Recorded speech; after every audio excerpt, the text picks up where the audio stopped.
ইহুদি বাদী একটা তাঁবু টানাইল। আরব থেকে সিরিয়ার জমিনে যাওয়ার পথ, যেই রাস্তা দিয়া যাইতো মানুষগুলো ব্যবসার জন্য, ওই পথিমধ্যে একটা তাঁবু টানাইয়া রাখলেন। ইহুদি পাদ্রী তাওরাত কিতাব খুলে খুলে দেখেন, নবীর বয়স যখন 12 বছর হবে, এই রাস্তা দিয়া সিরিয়ার জমিনে ব্যবসা করার জন্য যাবে। এই জন্য পথিমধ্যে তাঁবু টানাইল। তাঁবু টানাইয়া মক্কা থেকে যারা সিরিয়ার জমিনে ব্যবসার জন্য যায়, তাদেরকে দাঁড় করাইয়া একবেলা মেহমানদারি করায়, আর সকল মানুষের চেহারার দিকে একটু তাকায়, আর তাওরাত কিতাবের দিকে তাকায়। কারণ ওই নবীর চেহারার মধ্যে এত নূর, যেই নবী রাস্তা দিয়া যদি চলে কোনো আলো বাতি কিছুই লাগবে না। এই জন্য তাওরাত কিতাবের মধ্যে পাওয়ার পর শুধু লোকের চেহারার দিকে তাকায়, তাওরাতের দিকে তাকায়, কিন্তু না না, মুহাম্মাদের মতন এমন যুবক দেখে না। এমন করতে করতে প্রায় 18 বছর পর্যন্ত কেটে গেল।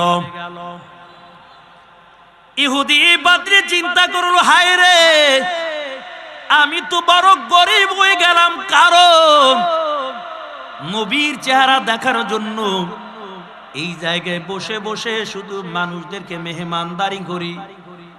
এখন আমি তোমার নিঃস্ব হয়ে গেলাম, আমার আর টাকা নাই, আমার তেমন একটা পয়সা নাই, তবে নবীকে বুঝি জীবদ্দশায় আর দেখা হবে না। আবার কিছুদিন পর নজর করে দেখতে পায়, ওই আরব থেকে একটা কাফেলা সিরিয়ার জমিনে যায়। তবে যেই জায়গায় ইহুদি পাদ্রী তাঁবুটা টানাইলো, তার একটু সামনে ওই জায়গায় আবু তালেব তাঁবু টানাইয়া 70 থেকে 72 জন সাহাবীদের কাফেলা নিয়া 70 থেকে 72 জন সঙ্গী সাথীদের কিনে ওই জায়গায় অবস্থান করল। ইহুদি বাদী দূরের থেকে নজর করে দেখতেছে, ওই কাফেলা এখনো তো আমার বাড়ির সীমানার মধ্যে আসে নাই। যদি আমার তাঁবুর সামনে দিয়া যদি হেঁটে যায়, আমি তাদেরকে দাঁড় করাইয়া আবার মেহমানদারি করাবো। কিন্তু বারবার কাফেলার দিকে নজর দেয়। হঠাৎ করে তাকাইয়া দেখতেছে, ওই তাঁবুর থেকে ছোট্ট একটা বালক বেরিয়ে গেল, আর মরুভূমি পথ নিয়ে চলতে চলতে একটা মরা গাছের নিচে বসে গেল। যখন মরা গাছের নিচে বসে যায়, মরা গাছটার সাথে সাথে জিন্দা হইয়া চারদিকে ডালপালা ছড়াইয়া আমার আপনার নবীকে ছায়া দেওয়া শুরু কইরা দিছে। ইহুদি পাদ্রী তাওরাত কিতাব খুললো।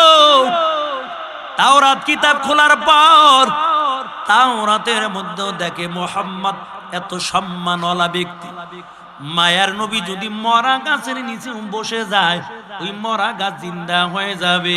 তাওরাতের মধ্যে ভবিষ্যৎবাণী দেখতে ভাই। ইহুদি বাদীর বুঝতে বাকি নাই, এই বালকই হবে মুহাম্মদ।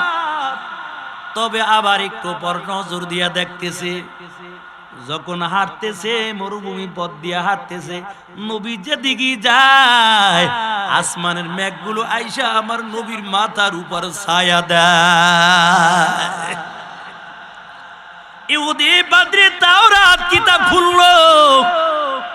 তাওরাত কিতাব খুলেও দেখে, এই নবীর বয়স যখন 12 বছর হয়ে যাবে, মরুভূমি পথ দিয়ে হাঁটবে, তো আসমানের মেঘ আইসা ছায়া দিবে, মরা গাছ জিন্দা হয়ে যাবে। ওই গাছটা এখনো জমিনের মধ্যে আছে, কত মানুষগুলো ওই গাছটা দেখার জন্য এখনো যায়। ওই নবী যে গাছের নিচে বসছিল, ওই গাছটা জিন্দা হইয়া ডালপালা ছড়াইয়া ছায়া দিয়েছে। ওই গাছটা এখনো কোনো পানি দেওয়া লাগে নাই। আল্লাহ তাআলা এখন পর্যন্ত মরুভূমির মধ্যে ওই গাছটা আল্লাহ তাআলা জিন্দা অবস্থায় রেখেছে। মিথ্যা কথা না, শুধু ইউটিউবে খালি সাহাবী গাছ লেখা সার্চ দিবেন, আইয়া পারবে সাথে সাথে। মানুষ এখনো দেখার জন্য যায়। কোনো ঘর বাড়ি নাই, মরুভূমি, কিন্তু আল্লাহ তাআলা গাছটা জিন্দা রাখছে। এরা নবীর উম্মতের দল। ইহুদি বাদরি তাওরাত কিতাব খুললো, উম্মতের দল। আবু তালিব বড় অবাক হয়ে গেল, কই কি ব্যাপার, আমার নাম বলে দিল, আমার ভাতিজা মুহাম্মাদের নামটাও বলে দিল। একটু পর আবার ইহুদি বাদরি ডাক দিয়া বলে, ও আবু তালেব, তবে এই ছোট্ট বালকের মায়ের নাম হলো আমেনা। বাবার নাম বলে দিল, দাদার নাম বলে দিল। এই বালকের বয়স হলো 12 বছর। এই বালকের মাও নাই, বাবাও নাই। এই ছোট্ট বালক দুনিয়ার জমিনে আইসা তার বাবার চেহারাটা দেখতে পারে নাই। 6 বছর কালে মা দুনিয়া থেকে বিদায় হয়ে গেল। আবু তালেব ডাক দিয়ে বলে, কেমন করে তুমি বলছো? মক্কা থেকে শত শত মাইল দূর, তুমি কেমন করে সবকিছু বলে দিলা?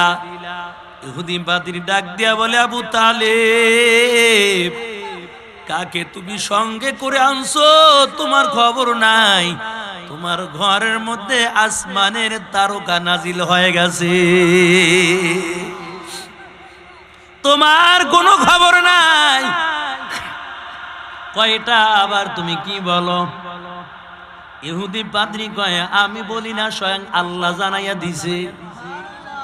এ আবু তালেব, এই বালককে নিয়ে সিরিয়ার জমিনে যাইবা না, কারণ সিরিয়ার জমিনের মধ্যে বড় বড় তাওরাত কিতাবের বড় বড় পণ্ডিত শিক্ষিত লোকগুলো বসে আছে। নবীর ভবিষ্যৎবাণীগুলো তাওরাতের মধ্যে দেওয়া, ইনজিলের মধ্যে দেওয়া, জাবুরের মধ্যে দেওয়া। এই সিরিয়ার জমিনে যদি যাও, তাহলে তারা মুহাম্মদকে বন্দী করবে, শাস্তি দিবে। ও আবু তালেব, তুমি মুহাম্মদকে নিয়ে বাড়ি চলে যাও, মুহাম্মদকে নিয়ে সিরিয়ার জমিনের মধ্যে যাইবা না। আবু তালেব ডাক দিয়ে বলে, যত বছর ব্যবসার জন্য আসলাম ততবার ব্যবসায় লস হয়ে গেছে। আজকে 70 থেকে 72 জনের কাফেলা নিয়ে আসলাম। আজকেও যদি মালগুলো শহরের জমিনে বিক্রি করতে না পারি, আজকেও আমার ব্যবসার মধ্যে বড় লস হয়ে যাবে। ইহুদি পাদ্রী ডাক দেয়া বলে, রে আবু তালেব, তোমার কোনো খবর নাই। এই বাচ্চা যতদিন তোমার সঙ্গে থাকবে ততদিন তোমার জীবনে রিজিকের জন্য কোনো অভাব হবে না।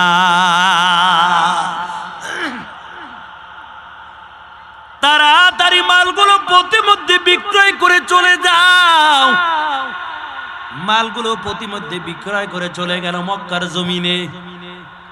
কিন্তু যখন আবু তালেব কাফেলা নিয়ে চলতেছে, মায়ার নবীকে নিয়ে চলতেছে, ইহুদি পাদ্রী বারবার আমার নবীর চেহারার দিকে তাকায়।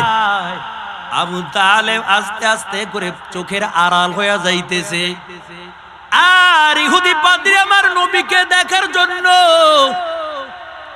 1 মাইল আর 2 মাইল হাঁটে নাই, পিছে পিছে 18 মাইল পর্যন্ত হেঁটে গেছে। আর নবীকে তেমন দেখা যায় না। এই জন্য একটা পাহাড়ে টিলার মধ্যে ইহুদি পাদ্রী বসে গেছে। আবার নবীর পিছনে চেহারার দিকে ইহুদি তাকায়, আরে ডাক দিয়া বলে, আল্লাহ, আমার জীবদ্দশায় যদি মুহাম্মদ যদি নবুয়তিটা পাইতো, আমি আর দেরি করতাম না, সর্বপ্রথম আগে আমি কালিমা পড়ে মুসলমান হয়ে যাইতাম। এর নবীর উম্মতের দল।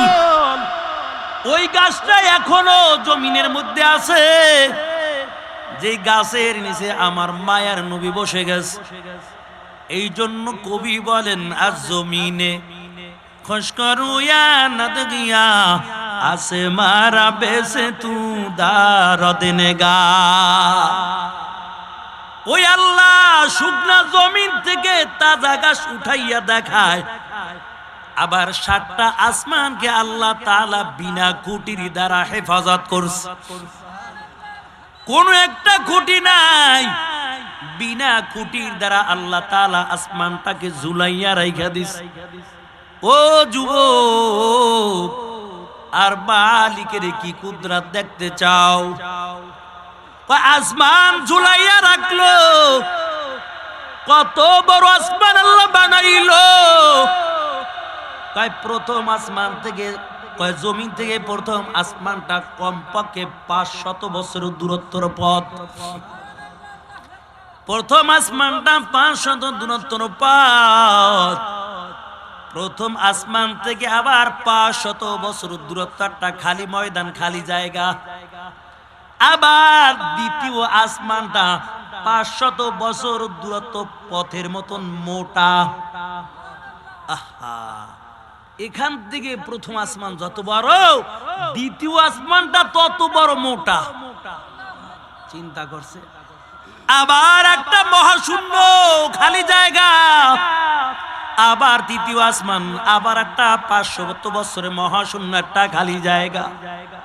আবার চতুর্থ আসমান, তারপর পঞ্চম আসমান, তারপর 6 নম্বর আসমান, তারপর 7 নম্বর আসমান। 7 নম্বর আসমান আল্লাহ বানায়া তারপরে মহাশূন্য একটা খালি জায়গা। তারপর আল্লাহ কত সুন্দর একটা কুরসি বানাইয়া রাখলো। ওই যেই জায়গার মধ্যে শুধু পানি আর পানি, শুধু আর পানি আর পানি, শুধু সাগর, পানির কোনো অভাব নাই। এত সুন্দর একটা জায়গা, ওই সাগরের মাঝখানের মধ্যে আল্লাহ তাআলার কুরসিটা রাইখা দিয়েছে। এই কুরসিটা শুধু ঝুলন্ত অবস্থায় না, 4 জন ফেরেশতা কাঁধের মধ্যে নিয়া আল্লাহ তাআলার কুরসি নিয়া তারপর দাঁড়ানো। এই 7 আসমান বিনা খুঁটি দ্বারা ঝুলাইলো। দাদ নবী ডাক দেয়া কয়, তুমি যা বলেছো সত্যই বলেছো, তোমার প্রশ্নের উত্তর সঠিক হয়ে গেছে। তুমি পরীক্ষায় পাশ করেছো, তুমি ক্ষমতার মধ্যে বসে যাইবা।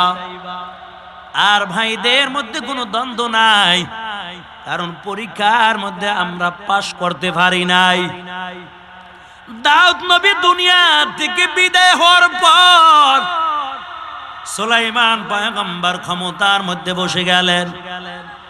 এরে আল্লাহর বান্দা, সুলাইমান নবীর যে কুরসি ছিল, যে সিংহাসন ছিল, আপনার আমার বাংলাদেশের প্রধানমন্ত্রীর মতো সিংহাসনটা না, আমেরিকার ওই প্রেসিডেন্টের মতো সিংহাসন না। সুলাইমান নবীর সিংহাসনের ডান দিকে 1 লক্ষ মানুষ বসতে পারত, বাম দিকে 1 লক্ষ মানুষ বসতে পারত, সামনেও 1 লক্ষ মানুষ বসতে পারত, পিছনেও 1 লক্ষ মানুষ বসতে পারত। তাই ডানে বামে সামনে পিছনে কমপক্ষে 4 লক্ষ মানুষ সুলাইমান নবীর সিংহাসনে বসতে পারত। এই সিংহাসনটা এত বড়, কয় সুলাইমান নবী যখন কোথাও যাইতো এই সিংহাসনে চইরা তার ভরা যাইতো। এরে আল্লাহর বান্দা, এই সিংহাসন পাওয়ার পর আল্লাহ তাআলা বলেন, পয়গম্বর এই সিংহাসন আপনাকে আমি দান করে দিলাম, তবে কোথাও গেলে সিংহাসনে চড়ে তার ভরে যাবেন। আল্লাহর কাছে সুলাইমান নবী ডাক দেয়া বলে, মালিক এই সিংহাসন কেমন করে চালাইব? আয় আল্লাহ, এই সিংহাসন চালানোর জন্য তেল মোবিল কোথায় পাবো? আল্লাহ বলেন, নবী আমার, আপনার তেল মোবিল কিছুই লাগবে না। বিসমিল্লাহ বলে যেদিকে ইশারা করবে, বাতাসের সাথে সাথে সিংহাসন ওই জায়গায় চলে যাবে। এত বড় সিংহাসন আল্লাহ দান করেছে। এটাই তখতে সুলাইমান। আমরা মনে করছিলাম একটা তক্তা মনে হয়, এই তক্তায় করে যাইতো। এত বড় সিংহাসন, কিচ্ছু লাগতো না। বিসমিল্লাহ বলে যেদিকে ইশারা করত, এই সিংহাসন ওদিকেই চলে যাইত, বাতাসের সাহায্যে চলত। এমন ক্ষমতা আল্লাহ তাআলা দান করেছে। শুধু তাই নয়, কয় সুলাইমান নবীকে তিনজন ব্যক্তিকে আল্লাহ তাআলা তাম পৃথিবীর বাদশাহী দান করেছে। তার মধ্য হইতে একজন হলো পয়গম্বর সুলাইমান। তাম দুনিয়ার বাদশাহী আল্লাহ তাআলা দান করেছেন। সুলাইমান নবী যখন উঠতো সিংহাসন নিয়ে, উপরে তো রৌদ্র ভরত, সূর্যের তাপ লাগতো না, পাখিগুলো আইসা যাকে যাকে পাখি আইসা মাথার উপর ছায়া দেওয়া শুরু করে দিত। সুলাইমান নবীর তিনটা বাহিনী ছিল, পাখি নিয়ে চলতো, জিন জাতি নিয়ে চলতো। জিনদেরকে নিয়ে এই জন্যই চলতো, যখন নামাজের সময় হয়ে যাইতো, ওই দেখেন আমার বাবা যান সন্ধ্যাবেলা ঘুমায়, ঘুমাইয়েন না হলে আমিও ঘুমাই যাব।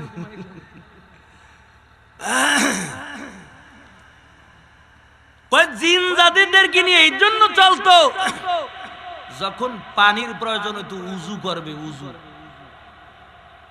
পাখি ছিল, এই পাখি যখন ঠোঁটটা লাগাইতো জমিনের মধ্যে, কত ফিট নিচে পানি আছে এই পাখি বইলা দিতে পারতো। চিন্তা করছেন? আর যখন বলতো এই জায়গায় এত ফিট নিচে পানি আছে, তখন পয়গম্বর সুলাইমান জিনদেরকে বলতো মাটি সরাও, পানি উঠাও, পানি উঠাইয়ে দিত, উজু করতো, উজু করে আল্লাহর হুকুম আদায় করত। এই জন্য পাখিদের কিনে চলতো, ঝাঁকে ঝাঁকে পাখিরা মাথার উপর ছায়া দেওয়া শুরু করছে। এর নবীর উম্মতের দল সিংহাসন নিয়ে চলতেছে, হঠাৎ করে সূর্যের আলো মাথার উপর রৌদ্র বইরে গেছে। সুলাইমান পয়গম্বর যখন সিংহাসনটা লেন করলেন, কে অনুপস্থিত বলো? কেন আমার মাথার মধ্যে রৌদ্র লেগে গেল? অনুপস্থিত কে আছে? আজকে যে দেখেন হুজুরেরা মাদ্রাসায় শিক্ষকেরা হাজিরা নেয়, হাজিরা খাতা আছে, নাম ডাকে, কই থেকে আনলো? ওই সুলাইমান নবীর থেকে, ওখান থেকে শিখছে। এই কে আসো? নামগুলো ডাকতেছে, অমুক পাখি আসো, ঈগল পাখি আসো, চড়াই পাখি আসো, লাব্বাইক, হুদুদ পাখি তুমি আসো। নাই, খবর নাই। কই হুদুদ? কই হুদুদের কোনো খবর নাই। পুরা ঘটনা বলতে পারবো না, শুধু একটু টাচ দিয়া যাইতেছি। এরা নবীর উম্মতের দল। সুলাইমান নবীর মেজাজ বড় গরম, কারণ হুদুদ কই? হুদুদকে আমি কেন দেখি না? ঈগল কয় আমার একটু খালি অনুমতি দেন, গায়ে শক্তি আছে, ওই যেখানে আছে ওরে দৈরে আইনে ফাসরাম। সুলাইমান নবী কয় না, তোমারে বিচার করার ক্ষমতা দেই নাই। দেখো আমার হুদুদ কই? তবে আজকে হুদুদের যদি পাই, ওর খবর আছে, আর কঠিন শাস্তি আছে, কঠিন বিচার হবে, এমন কি তার জবাই করবো। ঈগল পাখি উঠতেছে উঠতেছে, ঘুরতেছে ঘুরতেছে, হঠাৎ করে হুদুদের সঙ্গে দেখা। ডাক দিয়ে বলে, হুদুদ তোর আজকে খবর আছে? হুদুদ কয় কি লিগে খবর আছে? তুমি কই গেছিলা? সুলাইমান নবীর নাম ডাকছে, হাজিরা লইছে, তোমার পায় নাই, অনুপস্থিত। তোমার পায় নাই। সুলাইমান নবী রাগ, আজকে পুরো মেজাজ গরম। আজকে বলছে তোমার খবর আছে গেলে। আর কিছু কইছিনি? কয় কইছে। কয় কি কইছে? কয় যদি সঠিক উপযুক্ত যদি কোনো তথ্য না দিতে পারো, অথবা অজুহাত না পেশ করতে পারো, তাহলে খবর আছে।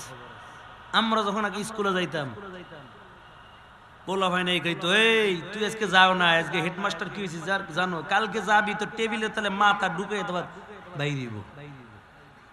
তাই স্কুলে যাই আগে কইতাম, স্যার আমার মা অসুস্থ ছিল, এই জন্য আইতে পারি নাই। তখন যখন দেখতো একটা জরুরত পেশ করছি, তখন আর ফিরাইতো না, মাফ করে দিত। সুলাইমান নবী উপযুক্ত যদি তথ্য না দেয়, অজুহাত পেশ করতে না পারে, তাহলে খবর আছে। হুদুদ কয় সুযোগ একটা আছে। হুদুদ আস্তে আস্তে করে সুলাইমান নবীর কাছে চলে গেল। সুলাইমান নবীর পাশে বসে দেখতেছে সুলাইমান নবীর মেজাজ বড় গরম দেখা যায়। সুলাইমান নবী ডাক দিয়া কয়, কই আসিলি, জলদি করে ক। কয়, স্যার মাফ করে দিন। কয়, কি হইছে? কয়, আপনাকে আজকে আমি এমন একটা তথ্য দিব যেই সংবাদ আপনি নবী হইয়াও জানেন না, এমন একটা সংবাদ আজকে আপনারে দিব। কয়, তাই নাকি? কহ। সুলাইমান নবীর মেজাজটা আস্তে আস্তে একটু ঠান্ডা হইছে। কি তথ্য? আমি নবীও জানি না, কি খবর? হুদুদ ডাক দেয়া কয়, আমি আপনার মাথার উপর ছায়া দিতেছিলাম, হঠাৎ করে আমার বাল্যকালে আমার একটা বন্ধুর সঙ্গে আমার দেখা হয়ে গেল। আমার বন্ধু আমাকে নিয়ে যায়, আর এমন একটা জায়গায় গেলাম, এমন একটা রাষ্ট্রে চলে গেলাম যেই রাষ্ট্রের মধ্যে একজন রাজত্ব চালায়, তিনি হলেন একজন নারী, যার নাম হলো রানী বিলকিস। ও পয়গম্বর, শুধু তাই নয়, সূর্যের পূজা করে, সূর্যের পূজা। সুলাইমান নবীকে, তাই নাকি? কহ। এমন ব্যক্তি সূর্যের পূজা করে? কহ, দেখে আইছি, আর এত সুন্দর একটা সিংহাসন, মানুষগুলো তার কথা শুনে আর সে সিংহাসন বসে বসে দেশ চালায় আর সূর্যের পূজা করে। সুলাইমান নবী ডাক দেয়, হুদুদ, কথা সত্য কিনা যাচাই করে দেখবো। সুলাইমান নবী একটা চিঠি লেখা দেয়, এরে হুদুদ, এই চিঠিটা নিয়ে রানী বিলকিসের কাছে দিয়া দিবা। তবে চিঠির মধ্যে সুলাইমান পয়গম্বর দ্বীনের দাওয়াত দিয়ে দিলেন, ও রানী বিলকিস, সূর্যের পূজা কইরো না, মুসলমান হয়ে যাও, ঈমানটা আনয়ন করো।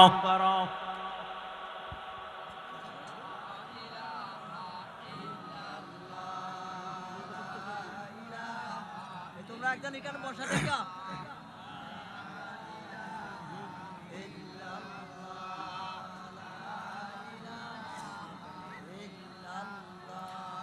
লা ইলাহা ইল্লাল্লাহ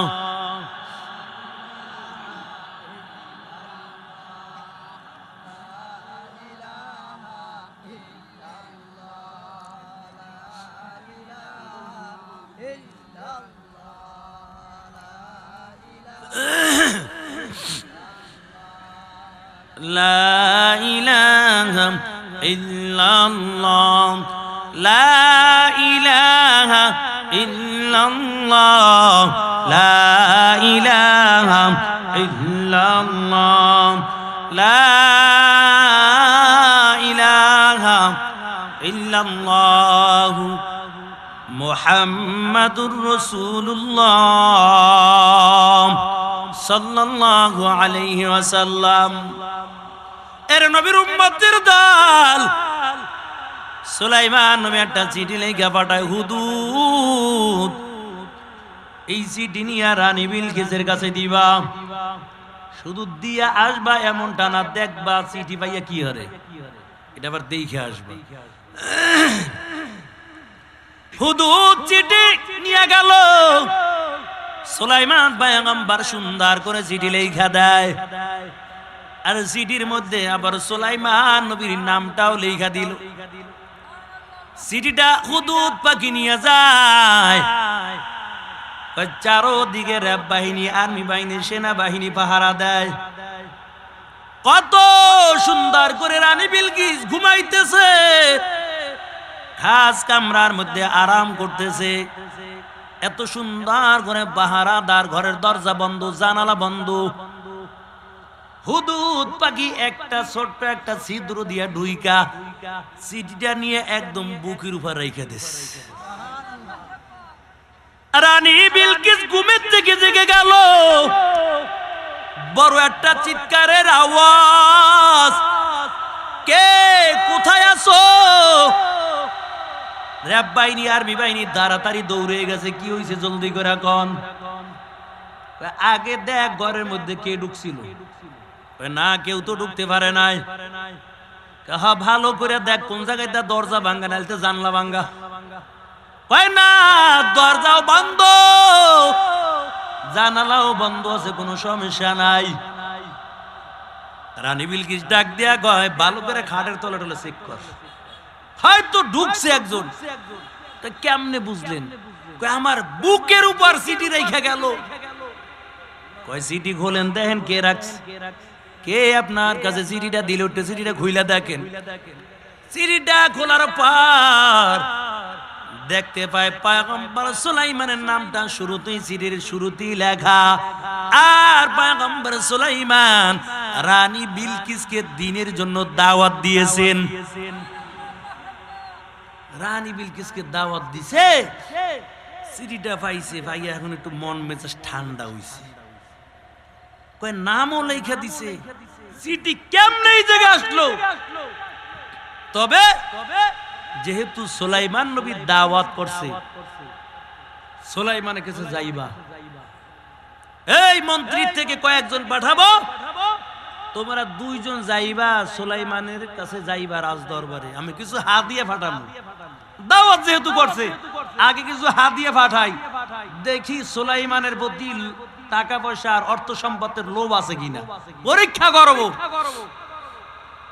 বইয়ে বইয়ে তো হুদুদ সব শুনতে আসছে, হুদুদ পাখি সব কিছু শুনতেছে।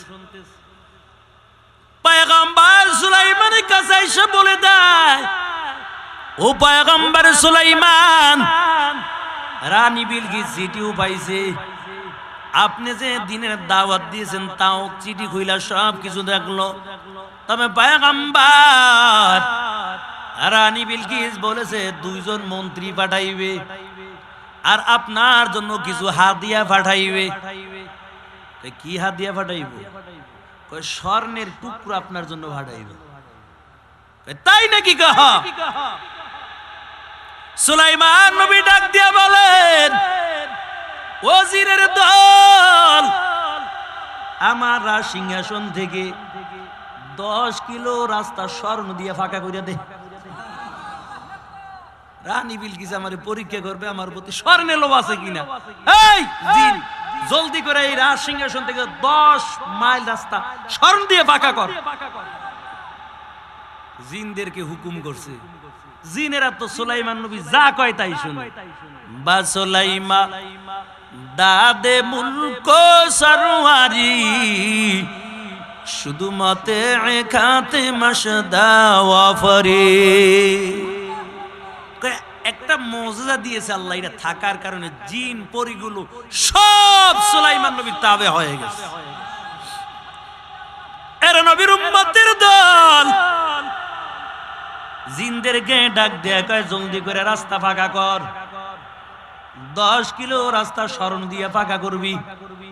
শুধু তাই নাই, স্বর্ণের ইটাগুলো আবার রাস্তার আশেপাশে ফালাই রাখবি, স্বর্ণের ইটাগুলো ফালাইয়া রাখবি। এতটুকু ক্ষান্ত নয়, এলাকার গরু ছাগল যা আছে এই গরু দিয়া ইটের মধ্যে, স্বর্ণের ইটের মধ্যে আবার পায়খানা করাবি। জানো আইসা দেখতে পায় আমার রাজ্যের গরু ছাগল স্বর্ণের ইটের মধ্যে পায়খানা করে।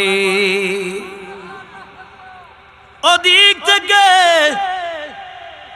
রানী বিলকিস দুইজন মন্ত্রী পাঠায়, যাও যাও সুলাইমানের জন্য কিছু স্বর্ণ নিয়ে যাও, এই স্বর্ণ সুলাইমান নবীরে হাদিয়া দিয়া দিবা। আর ছোট্ট একটা পাথর দিয়া দেয়, এই পাথরটার মধ্যে আঁকা বাঁকা ছিদ্র, এটার মধ্যে কোনো বিজ্ঞান, ওই যুগের বিজ্ঞানও পারবে না সোজা ভাবে সুদা এই মাথার থেকে ঢুকাই ওই মাথার থেকে বাইর করবে। ওই যুগে কারো কোনো ক্ষমতা ছিল না। রানী বিলকিস আমার দিলের মধ্যে বড় একটা আশা, এই পাথরটার মধ্যে শত শত আঁকা বাঁকা ছিদ্র, আমি যদি পাথরটার মধ্যে সোজাভাবে সুতা ঢুকাইতে পারতাম, এটা আমার গলার মালা হিসেবে ব্যবহার করতাম। এই পাথর নিয়ে যাইবা, সুলাইমান নবীকে বলবা এই পাথরের সুতা যেন সুন্দর করে সোজাভাবে সুতাটা গাইতে দেয়, দেখবো সুলাইমান নবীর কেমন ক্ষমতা আছে। মন্ত্রী দুইজন আইছে, ম্যাপ দেখতেছে আর কত দূর আছে সিংহাসন সুলাইমান নবীর বাকি, আরো 15 কিলো বাকি আছে। কয় চল সামনে চল। মন্ত্রী দুইজন সামনে আসতেছে, হাঁটতেছে হাঁটতেছে, আর কত কিলো বাকি। কিছু দূর আসার পর নজর করে দেখতে পায় একটা আর একটার গায়ে দেখ স্বর্ণের ইটা ভরে রইছে। দেখতো এটা আসলে স্বর্ণ কিনা। একটা আর একটা পরে উঠাইয়া দেখে আসলে তো স্বর্ণ। এই এটা তো স্বর্ণ। কয় তাই নাকি? কহ। সামনে আবার কিছু দূর গেছে, যাওয়ার পর এখন থেকে স্বর্ণ দিয়ে রাস্তা বান্ধানো। একটা আর একটারে কয় রানী বিলকিস অল্প একটু স্বর্ণ দিছে, এলে যাবি সুলাইমানের কাছে, আজকে খবর আছে। তবে চলো, যা হাদিয়া দিছে তাই নিয়ে যাবো, নিয়ে সুলাইমান পয়গম্বর নিয়ে হাদিয়া দিব। সামনে চল। সামনে কিছু দূর যাওয়ার পর নজর দিয়া দেখতেছে এখন ইটের মধ্যে গরু ছাগল পায়খানা করে রাখছে। একটা আর একটা তোর স্বর্ণ তুই লিয়ে তার ভাগ বাড়া। যেই দেশের গরু ছাগল স্বর্ণের মধ্যে পায়খানা করে, তুই এই একটু স্বর্ণের টুকরা লইয়া এটা সুলাইমান নবীর দিবি, এটা তোর থোত মাছেই মারবে। এই স্বর্ণ লই যাবি সুলাইমান নবীর কাছে। দেখো এখান থেকে কত কিলো রাস্তা, আর সিংহাসন বাকি আছে আর কমপক্ষে 10 কিলো। ফালা তো স্বর্ণ, রানী বিলকিসের স্বর্ণ আর সুলাইমান নবীর কাছে নেওয়া লাগবে না। যেই দেশের রাস্তা পাকা করা স্বর্ণ দিয়া, যেই দেশের ইটের মধ্যে গরু ছাগল পায়খানা করছে স্বর্ণের ইটের মধ্যে, এই দেশের মধ্যে বাদশার কাছে কেমন করে তুমি স্বর্ণ নিয়ে যাইবা? অল্প একটু স্বর্ণ। বুঝা গেল এই দেশের মধ্যে স্বর্ণের কোনো দাম নাই। স্বর্ণ ফালা, স্বর্ণ ফালাই। এবার কয় চল কমপক্ষে পাথরটা তো লইয়া যায়। আস্তে আস্তে করে রাজ দরবারে চলে গেল। নজর করে দেখতে পায় হাজার হাজার জিনগুলো সুলাইমান নবীর কথা অনুযায়ী চলে। মানুষগুলো সুলাইমান নবীর কথা অনুযায়ী চলে। কোনো ঝগড়া নাই, বিবাদ নাই, কোনো মারামারি নাই, কাটাকাটি নাই, হিংসা বিদ্বেষ নাই। কত সুন্দর করে রাষ্ট্র চালায়।